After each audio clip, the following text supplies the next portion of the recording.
ଭଉଣୀର ଭାଇ ପାପୀ ଅତ୍ୟାଚାରୀ ମାନଙ୍କ ବିନାଶକାରୀ ଏଇ ରୂପ ଭଦ୍ରତାର ମୁଖା ତଳେ ଏମିତି ଗୋଟିଏ କୁଞ୍ଚିତ ଲୁଚି ରହିଛି। ତୋର ଝିଅ ମୋ ମାନଙ୍କର ଇଜ୍ଜତକୁ ନେଇ ଖେଳ ଖେଳିବାକୁ ତମ ବିବେକ ଟିକେ ବାଧା ଦେଉନି। ଆରେ କଥାରେ ଅଛି ପରା,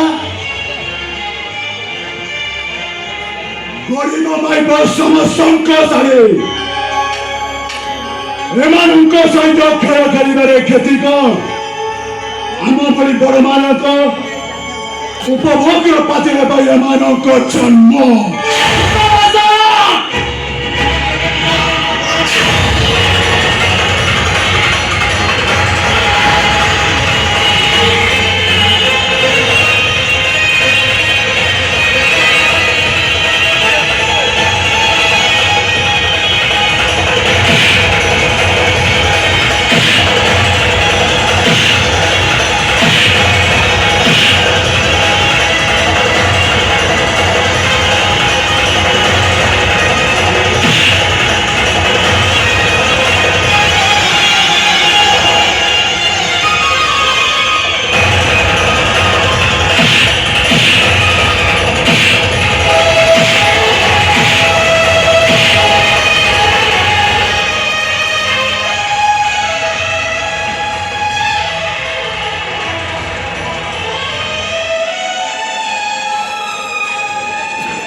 अबे देख तो सपना तो भौणीर केमिति रेप करूची रे।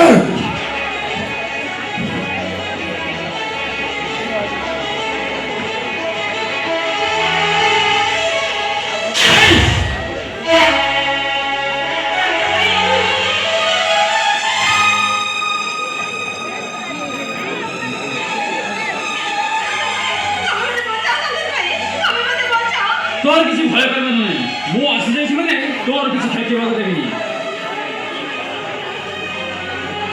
शांतनु छड़ा आसी गला बेसी बाप कहउछि एमिति बुझाली पुराइबी को डॉक्टर भी ऑपरेशन करि परिबनी।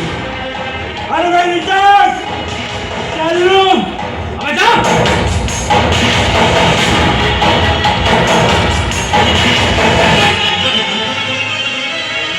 शांतनु तू एठी काहेकि आसीছো? ଆସିନଥିଲେ ଆପଣଙ୍କ ଭଳି ଦୁଃସାହସ ମାନଙ୍କ ଅସମାଚାରଟା ଦେଖିଥାନ୍ତି କି ପରେ? ଆପଣ ଏତେ ସ୍ଥଳକୁ ଖସିଗଲେ ଭାଇ। ରାଣୀକୁ ବଳାତ୍କାର କରିବା ପୂର୍ବରୁ ନିଜ ଭଉଣୀର ମୁହଁଟା ଆଖି ଆଗରେ ନାଚି ଉଠିଲା ରେ। କଣ କହିଲୁ? ମୋ ଭଉଣୀ କୋଟିପତି ଧର୍ମାନନ୍ଦ ଚୌଧୁରୀଙ୍କ एकमात्र कन्या जिएकी सुना चामचरे खाइबा शिखिछि। औ ये सला विवेक दास गरीब मणिमुंडिया जाको मुठाए पखाल मिलेनी। उच्च नीचर भेदभाव भगवान गरिनाथि भाई, सुविधावादी मଣିଷ ମାନେ ହିଁ କରିଥାନ୍ତି। ଆଜି ଯେ ରାଜା କାଲି ସେ ଫକୀର ତାର ଭିତରେ हरिश्चंद्र को दिने मशाणी दासत्व करने को पड़ी नथा। विवेक भाई को सहित आपन शत्रुता किंतु रानी सहित नुहे। से पुरुष सहित सामना न करी नारी मानक ऊपर प्रतिशोध नहीं थाए ताकू कौन कहती जानिछ भाई? हेजरा चुप करो चली जाओ एठू। तारे आपन को कार्यकलाप लोक माने जानिबे आपन को ऊपर चप्पल मारिबे चप्पल। ओके आओ गोटे कथा सुनी जा भाई। Attempt to rape and murder case रे पुलिस में तो तुमको अरेस्ट करी परे सेति भाई निजो को संजोत करी रखिबे।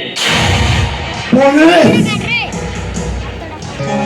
आईन कानून एमाने मोर गोटे गोटे पोसा मेंढा देखिछु मेंढा पोसा मेंढा अपेक्षा करी रही से दिन को आसुचे।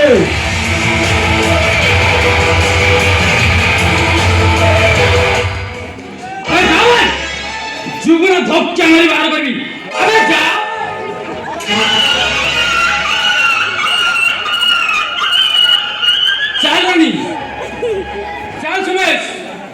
তুমি থানা চাল ମୋ ଭାଇ ବିରୁଦ୍ଧରେ ତୁମେ ଏଫଆଇଆର କର ଏଫଆଇଆର। ନାଇଁ ଶାନ୍ତନୁ, ଥାନାରେ ଏଫଆଇଆରଟା ଦେଇଦେଲେ କଥାଟା ଚାରିଆଡ଼େ ପ୍ରଘଟିତ ହୋଇଯିବ। ଆଉ ଅଳ୍ପ ଦିନ ପରେ ରାଣୀର ବାହାଘର। ଯଦି ତା ଶାଶୁ ଘର ଲୋକ ଜାଣନ୍ତି, ହୁଏତ ତା ବାହାଘରଟା ଭାଙ୍ଗି ଯାଇପାରେ। ମୋ ଭାଇ ମାନସିକ ଭାରସାମ୍ୟ ହରାଇ ପାରନ୍ତି। ତମେ ତୁ କଣ କହୁଛୁ? ଆମେ ଚୁପ୍ ରହିବା, ଏହାର ପ୍ରତିବାଦ କରିବାନି? କିଛି ଲାଭ ହବନି ଭାଇ, ବରଂ ବେଶୀ କିଛି କ୍ଷତି ମୋର ହବ। ମୋ ଭାଇ ଗୋଟେ ଘଟଣା ଶୁଣିଲା ପରେ ରାଗରେ ଆତ୍ମହତ୍ୟା କରିଦେଇ ପାରନ୍ତି। ବରଂ ଭଲ ହବ ଆମେ ସବୁ ଜାଣି ଶୁଣି ଚୁପ୍ ରହିବା। ତମେମାନେ ହୁଏତ ଚୁପ୍ ରହିପାର, ହେଲେ ମୁଁ ନୁହଁ। ମୋ ଭାଇ ରୁଦ୍ର ପ୍ରସାଦ ଚୌଧୁରୀ ହାତରେ ହ୍ୟାଣ୍ଡକପ୍ ନ ପକେଇଲା ପର୍ଯ୍ୟନ୍ତ ମୁଁ କେବେ ଶାନ୍ତିରେ ରହିପାରିବିନି। ମୁଁ ଯିବି ଥାନାରେ ଏଫଆଇଆର ଦେବି, ଆଉ କହିବି ମୁଁ ଏହାର ଆଇ ୱିଟନେସ୍, ମାନେ ପ୍ରତ୍ୟକ୍ଷଦର୍ଶୀ ସାକ୍ଷୀ। Yes! ତମ ଭାଇ ହାତରେ ହ୍ୟାଣ୍ଡକପ୍ ପଡ଼ିଗଲେ କଣ ମୋ ସମ୍ମାନ ଫେରି ଆସିବ? ରାଣୀ, କିଛି ଲାଭ ହବନି ଭାଇ। ତମେ ଯଦି ମତେ ସାନ ପଡ଼ି ବୋଲି ଭାବୁଛ, ତାହେଲେ ଏ କଥା ସବୁ ଜାଣି ଶୁଣି ତମେ ଚୁପ୍ ରହିବ। ତମକୁ ମୋର ରାଣୀ, ଭାଇ ରାଣୀ, ମୋ କଥା ଟିକେ ଶୁଣ।